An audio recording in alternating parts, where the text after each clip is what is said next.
Hey everybody, J.K. Calloway here. Before we get into the final 2 episodes of The Leftovers here on YouTube, I just want to thank everyone for watching along. This is a show we originally did on Patreon only, so that's why I'm saying Patreon exclusive at the beginning of every episode.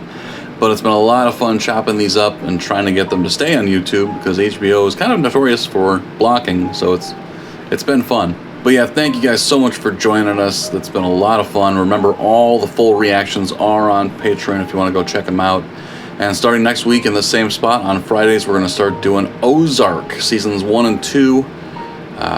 All of it also is already on Patreon. They were originally Patreon exclusive reactions. Season 3 was on YouTube, so that's already all up on YouTube. But we're going to chop up season 1 and 2 from Patreon, put it on YouTube.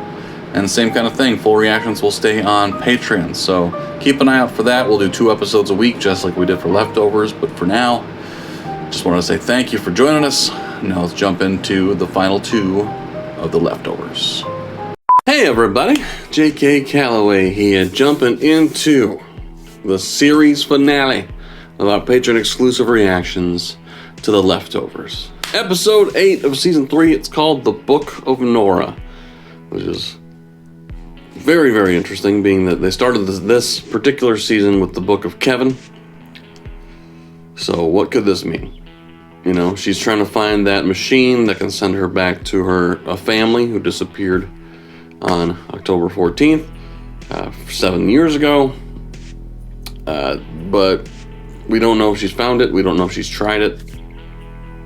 Feel like we're gonna find out. It's been an incredible series. I'm very excited to see how they end it. I'm also terrified to see how they end it. But yeah,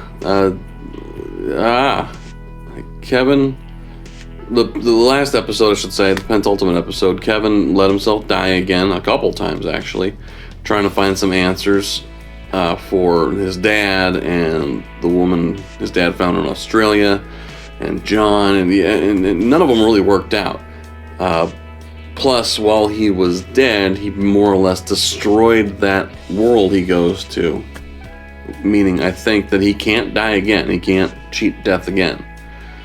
So, yeah, I'm not really sure, but I'm scared. It's going to be awesome. Probably going to be depressing as hell. And beautiful. Let's get into it. Let's just rip off the Band-Aid, end the series, and we'll talk about it after. Here we go.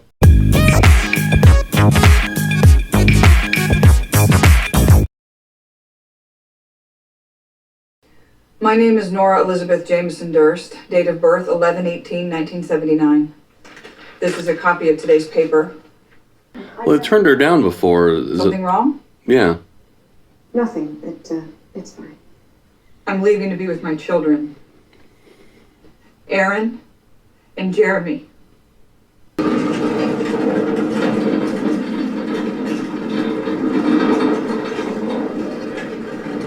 What the fuck was that? Is that a person? Once you are inside, you will see the event chamber at the far end. You just walk to it. Then pull your knees towards your chest and hold them there.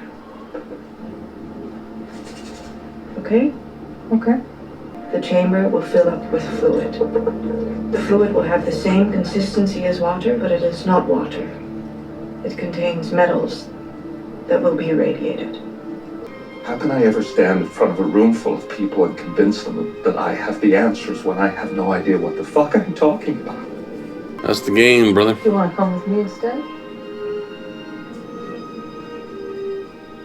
What are you going to tell people about me?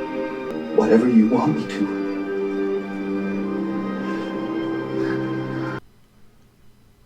Holy shit. Look at all the fucking shit. What an incredibly strange scene to shoot.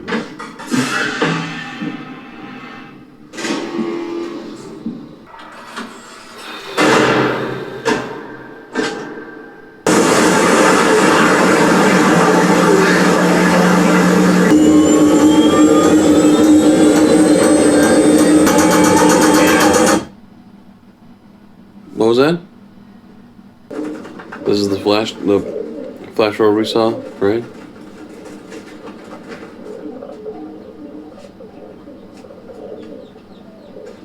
And she just tosses the messages. Sarah, does the name Kevin mean anything to you?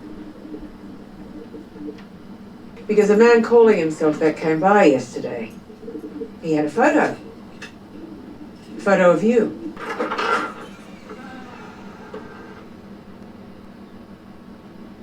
Nora? Kevin Garvey. I don't know if you remember me. I was the chief of police in Mapleton. We don't know each other really well. We only talked a couple times, really. What?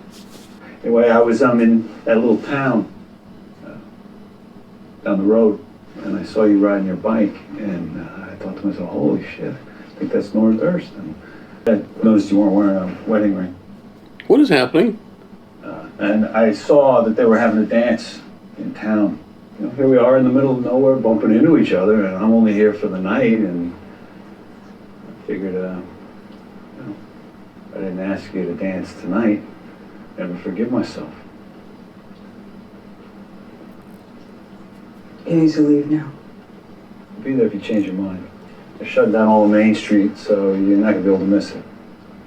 Okay, so he knows her name's Nora, but the nun was calling her Sarah. It's clearly an alternate reality of some sort because he doesn't. She seems like they definitely had all the shit they had. She remembers the whole relationship. He does not. He just remembers them briefly meeting at the school dance. Like, what the... Like, what? Did you tell him?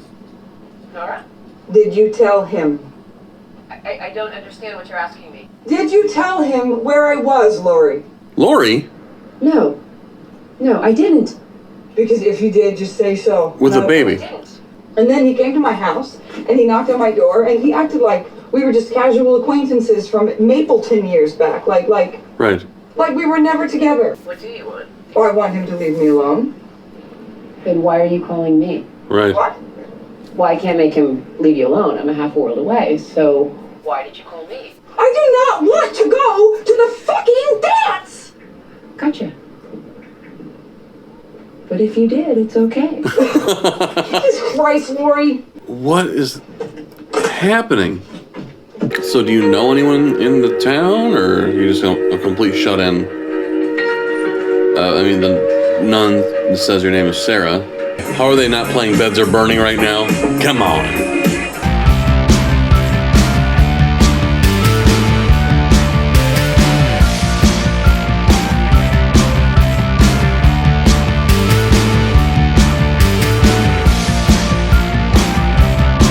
How did you find me, Kevin?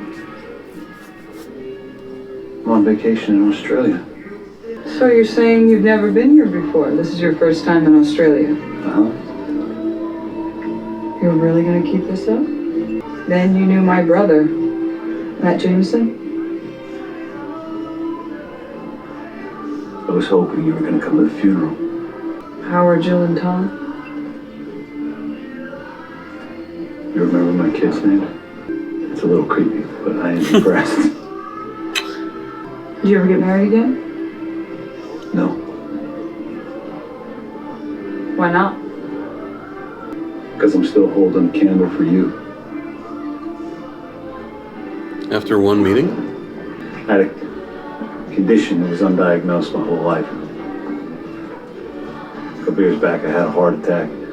They just cut me open and put in a pacemaker. What's the condition? Yeah, really. You want to see my scar? Wait, is he the twin from the last What did episode? you tell her about us? We have gathered your notes and attached them to these beautiful birds. Release the birds!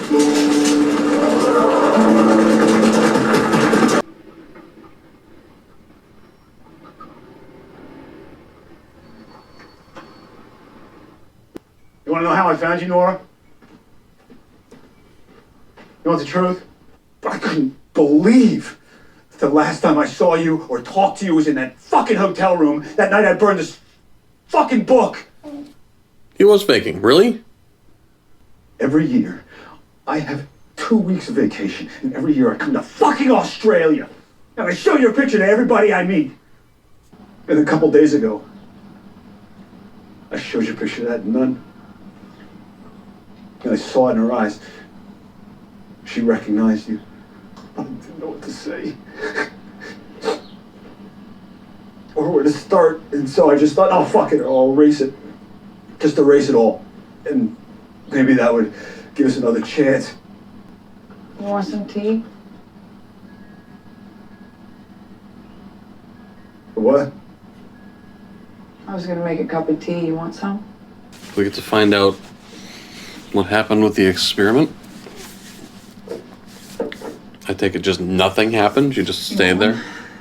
I talk to Lori sometimes.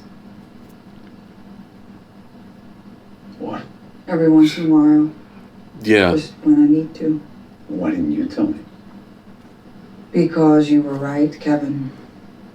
I needed a way to get them back. I knew there was a chance it would kill me. But I made my peace with that. And then you changed your mind. She said something. I didn't change my mind. I was in the parking lot. Naked. Curled up like a baby. I walked by empty houses. Abandoned buildings. 7 years earlier, he was in a supermarket, and every single person disappeared except for him. The woman told me that she lost her husband, her 3 daughters, and all 8 of her grandchildren. We lost some of them. But over there, they lost all of us. 98%. When I got there, I stood behind a tree across the street and I waited because I was too scared to go up and knock. At first, I didn't recognize them. A tall, teenage boy and a girl, maybe 11. And then my husband came out and he was with a woman. She was pretty. She was pretty, and they were all smiling. They were A family. happy. And that, Kevin, is when I changed my mind. Did I think about you? Did I want to call you? Did I want to be with you, Kevin? Of course I did. And I knew that if I told you what happened, that you would never believe me. I believe you. You do? Why wouldn't I believe you? You're here. Also, you're a skeptic. You don't like, you don't just make shit, like you wanted to debunk them until you realized it might be real, you know? I don't know. Is that it? Oh wow. Okay. I want to compare it to Lost and the ending of that, but you know, Lost was so pigeonholed by the nature of its story that it had to have a religious undertone to how it ended and how they were in purgatory or how they ascended to heaven. You know, that's the only way they could have gone. It's the only direction they could have gone. This one, it feels like there's certainly some religious undertones, and maybe I'm missing a lot of it. Maybe it's heavily undertone with religion and such, but it didn't feel like it was forced like the Lost ending did. You know what I mean? It was very much its own ending. I'm glad they didn't shoot any of the Nora on the other side thing, because that keeps it ambiguous. Did it actually happen? You know what I mean? Did she actually get to go to the other side, other reality where the other people went, the 2% went? Like, because they could do an entire new show about what that would be. Like, you think 2%, losing 2% of the population is crazy? How about 98? That'd be insane. That'd be absolutely insane. And how do you recover? How the hell would her husband have met someone new? He'd have to travel miles just to do so. You know? So I love the fact that they just left it for Carrie Coon to describe. And like I know she did win like some Emmys or something or some Golden Globes. I'm not sure which. Maybe both. She deserves the world. Like, she is an incredible storyteller. She's an incredible actress, and she killed this role. I looked it up. She's in another big show. I cannot remember what it's called. It's something I haven't watched. Because apparently she's only on shows I have not watched yet, apparently. But she crushed it. And that whole scene, and the parallels of Kevin's father and the other woman from Australia who lost to 5 kids, you know, them taught, like, that was really good. That's the vibe I got, except like finality, obviously, since it's the finale. But I love they didn't shoot it. I love that they left it to her for her to describe because of the ambiguity. And like, is she being like, did she really do that? Did it really happen? Doesn't matter. Because they're together now. And, yeah. Wow. So, yeah. That was an incredible fucking show. Incredible show. You know, man. I'm trying to think of another show that really did such a good job just kind of breaking everything down and getting to like base emotion. And you know, it's not the greatest storytelling in the world. I've seen better stories in shows, but as far as just kind of getting guttural, you know, emotions from the stories is really good. Like, it's really well written. You know, it was off the wall at points. It was like out of your fucking mind at points, but that was part of the charm. And it all led somewhere to get a reaction, not like, you know what I mean, not like a reaction, but like an emotion out of the viewer, I feel. It was really good. It was really, really good. And that's one I'm gonna have to rewatch at some point. Because and I'm certainly gonna have to make Siobhan watch it. I think she started. She's like halfway through season 1.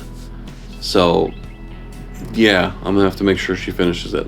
Because they did a really good job just, you know what I mean? Like, just pulling emotion out of you. It was really great. It was really good. Justin Theroux, I don't even know what the hell he's been in recently after this, but he's really good. I mean, he's kind of a man of one of two emotions. You know, and then of course the dick root. Got to promote that dick root. Like, check out all the sit-ups I've been doing, motherfucker. But he was really good. The dad, Kevin Sr. was all, you know, everything I've seen him in, I've liked. He was great in Castle Rock. He's been in a lot of other stuff, I'm sure. He's been around for a while, but yeah. Yeah, Nora was great. Lori was great. John was fine. Kind of one note, but he played his role well. Fucking Eccleston crushed the role of Matt. Every episode that was focused on Matt was a fucking killer. Like, he was great. Like, I can see why he left. Like, I don't know if he didn't leave Who to do this, right? There was a good little few years gap. But if this is the reason he left Who, good decision, dude. Because this was incredible. This was really good. I'm pretty sure it's not, though. That was like 2006. Who. And then this was like 2011? Or not even. It was later than that. This just ended, didn't it? I don't even know. I don't care. He was great. Overall, brilliant show. One I'm going to have to rewatch. I love HBO, man. They're so good. They take so many chances. It's so great. They let people play a little bit and then do some different stuff. That's why HBO rules. Like, it's one of those channels, even if I'm not currently watching anything, I will always pay for it. because it's just so good. Everything they got on there is like they let people take chances. Like I think we were briefly talking years ago. Like I don't remember what series it was, but me and Siobhan were talking about John from Cincinnati. I don't know if you guys heard of that one. It's an HBO show. It only lasted 1 year because it was so fucking weird. But that's the vibes I got from this show. Was like there's an overall mystery to it, but for the most part it's supposed to be about emotion, and it just kind of missed the mark a little bit. John from Cincinnati, I mean. It's worth a watch because it was so fucking like, what the fuck is happening? And it was brilliantly acted and stuff. Like I can't. Luke Perry was in it. There's a number of other people in it. It had a cast on it. It was more of an amalgam, an ensemble. But like this feels like The Leftovers feels like what John from Cincinnati was trying to be, in a way. If you've never checked it out, go check it out and see, and let me know if you agree. Yeah, it was great. It's one of those I'm gonna have to make sure everyone I know watches, if they haven't yet. Like my folks are really into TV too. I'll have to tell them to watch this one. Yeah, it was great. Thank you guys for watching along with me. Thank you so much. You guys are awesome. Leave a comment. Let me know if there's any details I missed. If there's any more. I'm sure there's plenty. Don't get me wrong. You know what I mean? Like I just kind of. I'm not that guy to look for every little detail. I might look up some YouTube videos now. Like I'll punch up Leftovers and see what I missed as far as little details and stuff like that, or just storyline progression and what it relates to and what you know what I'm talking about. But for now, I'm gonna go take a shower, reflect, watch some YouTube videos about The Leftovers, and yeah, we'll talk to you next time.